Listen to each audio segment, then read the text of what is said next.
Hi, hello. Kamusta? Out. Sino ka dyan, party? The next day, I do my part. Wala nang lason-lason since rapol naman siya. Super excited nga akong gawin tong part na to. Nakangiti na naman kasi yung isa. Hindi ko na naman kasi pinatagal yung gawa niya. Kasi naman gagawin ko rin naman yan kinabukasan, bakit hindi pa ngayon?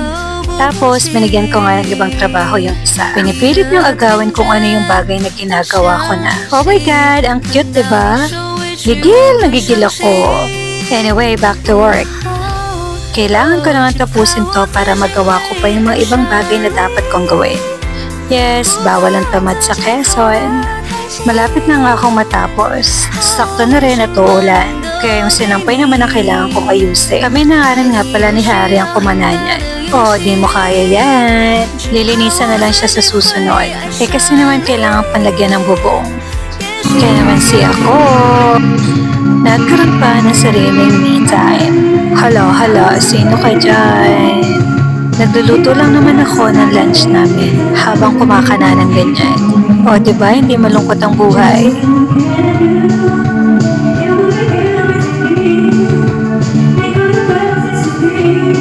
Yes, luto na at kailangan na namin kumain. Bye!